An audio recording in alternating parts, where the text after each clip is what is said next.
Hi friends, welcome back to my channel.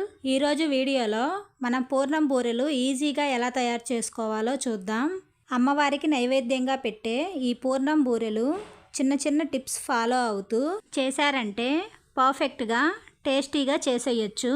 పైన క్రిస్పీగా లోపల సాఫ్ట్గా మంచి టేస్ట్తో పూర్ణం బూరెలు సింపుల్గా ఫస్ట్ టైం పూర్ణం బూరెలు చేసేవాళ్ళు కూడా ఈ టిప్స్ ఫాలో అవుతూ నేను చూపించిన పద్ధతిలో చాలా ఈజీగా పూర్ణం బూరెలు తయారు చేసుకోవచ్చు. పూర్ణం బూరెల కోసం పైన తోపు పిండిని తయారు చేసుకోవటానికి పప్పును నానబెట్టుకుందాం. దీనికోసం ఒక గిన్నెలో 1 కప్పు మినపప్పు తీసుకుంటున్నాను. వేరొక గిన్నెలో 1 కప్పు మినపప్పుకి 2 కప్పుల బియ్యం తీసుకుంటున్నానండి. వీటిని నానబెట్టుకునేటప్పుడు విడివిడిగానే నానబెట్టుకోవాలి. మీరు బియ్యాన్ని రోజు అన్నం వండుకునే సోనా మసూరు బియ్యంతో అయినా చేసుకోవచ్చు, లేదంటే కూపన్ బియ్యంతో అయినా చేసుకోవచ్చు. మంచి క్వాలిటీ మినపప్పు తీసుకున్నారంటే 1 కప్పుకి 2 కప్పులు బియ్యం సరిపోతాయి. లేదంటే 1 కప్పు మినపప్పుకి 1.5 కప్పు బియ్యాన్ని తీసుకోవాలి. వీటిలో మునిగేంతవరకు వాటర్ పోసుకొని 1-2 సార్లు శుభ్రంగా వాష్ చేసుకొని ఒక 4 గంటల పాటు ఈ పప్పును నానబెట్టుకోవాలి. తర్వాత వేరొక గిన్నెలోకి ఏ కప్పుతో అయితే మినపప్పును తీసుకున్నామో అదే కప్పుతో 1 కప్పు పచ్చిశనగపప్పును తీసుకొని ఈ పప్పులో వాటర్ పోసుకొని 1-2 సార్లు పప్పును శుభ్రంగా కడుక్కోవాలండి.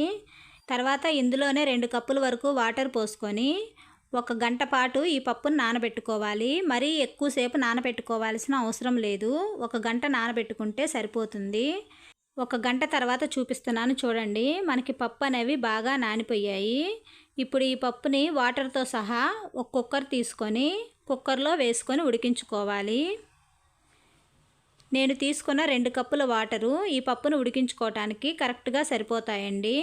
ఇంకెక్స్ట్రా వాటర్ ఏమీ అవసరం లేదు. ఒక 3 విజిల్స్ వచ్చేంతవరకు ఈ పప్పును ఉడికించుకుంటే పప్పు మెత్తగా ఉడికిపోతుంది.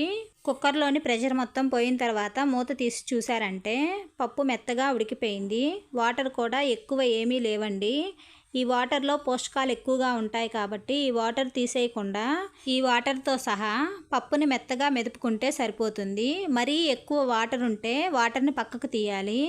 ఇలా కొంచెమే వాటర్ ఉన్నప్పుడు ఇలా వాటర్తోనే పప్పు ఉడికించుకుంటే సరిపోతుంది. మనం తీసుకున్న కప్పు పచ్చిశనగపప్పుకి 1 కప్పు బెల్లం వేసుకుంటే స్వీట్ అనేది కరెక్ట్గా సరిపోతుంది.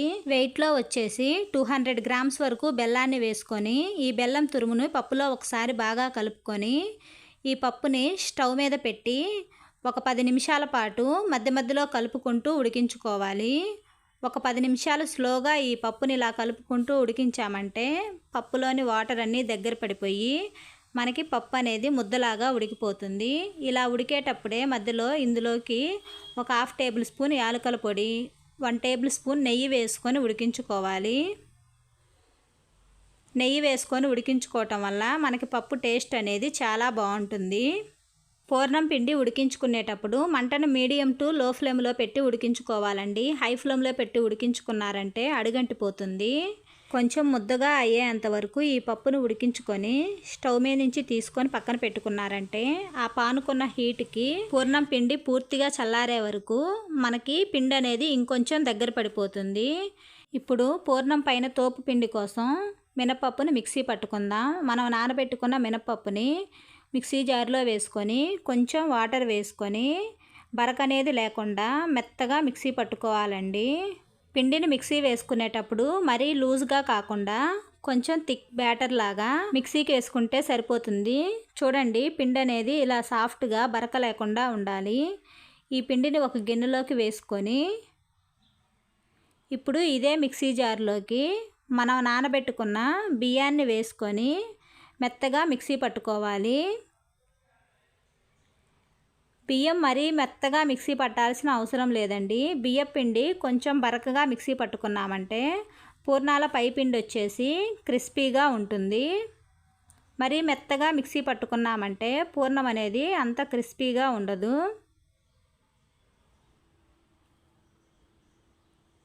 ఇలా కొంచెం బరకగా రుబ్బుకున్న బియ్యం పిండిని మినపిండిలో వేసేసుకుందాం. ఈ పిండి మొత్తాన్ని ఒకసారి బాగా కలిసేటట్టు కలుపుకోవాలి.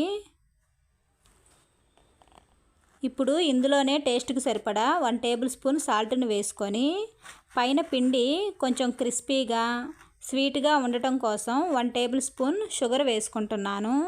ఈ పూర్ణం బూరెలు క్రిస్పీగా పొంగటం కోసం ఇందులోనే ఒక 1/2 టేబుల్ స్పూన్ వంట సోడా వేసుకుంటున్నాను. మీరు పిండిని గ్రైండర్లో ఆడించుకున్నట్లయితే వంట సోడా వేసుకోవాల్సిన అవసరం లేదు. మిక్సీలో ఆడించుకున్నాం కాబట్టి వంట సోడా కంపల్సరీ వేసుకోవాలి. ఈ పిండి మొత్తాన్ని ఒకసారి బాగా కలుపుకొని మూత పెట్టి 1 గంట పాటు పక్కన పెట్టుకుంటే మనకి పూర్ణం తోపు కోసం పిండి రెడీ అయిపోతుంది.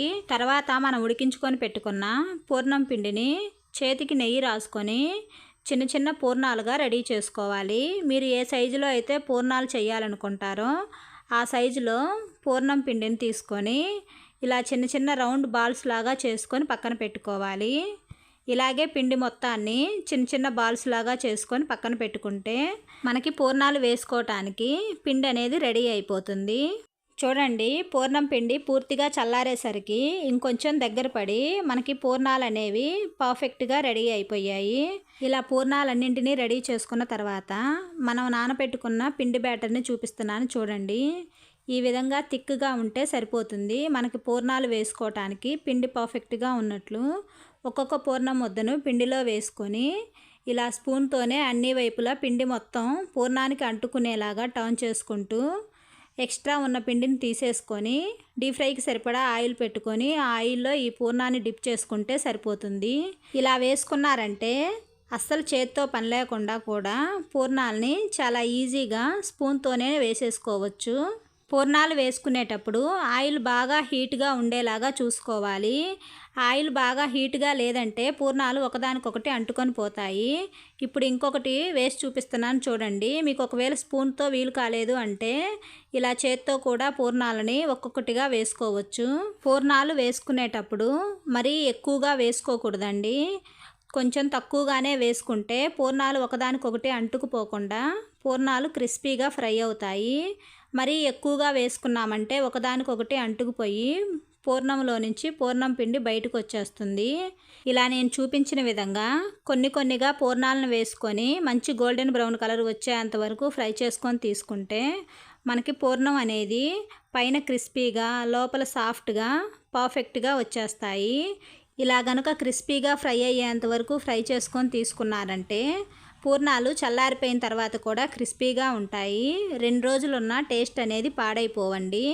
ఇప్పుడు ఇంకొక బ్యాటర్ కూడా వేసి చూపిస్తున్నాను చూడండి. ఇలాగే ఒక్కొక్కటిగా తీసుకొని పూర్ణాలని స్లోగా వేసుకొని ఫ్రై చేసుకుంటే పూర్ణాలు పర్ఫెక్ట్గా వచ్చేస్తాయి. ఫస్ట్ టైం చేసినా కూడా పూర్ణాలని చాలా ఈజీగా తయారు చేసుకోవచ్చు. ఇంతే అండి, చాలా సింపుల్గా పండగలప్పుడు అప్పటికప్పుడు పూర్ణాలు చేయాలన్నా ఎలాంటి టెన్షన్ లేకుండా చాలా ఈజీగా పూర్ణాలను తయారు చేసుకోవచ్చు. ఫస్ట్ టైం మా ఛానల్ చూసేవాళ్ళు తప్పకుండా సబ్స్క్రైబ్ చేయండి. ఈ వీడియో మీకు నచ్చినట్లయితే లైక్ చేయండి, మీ ఫ్రెండ్స్కి షేర్ చేయండి. ఈ రెసిపీని మీరు ఒకసారి ట్రై చేసి ఎలా కుదిరాయో కామెంట్ చేయండి. Thanks for watching the video.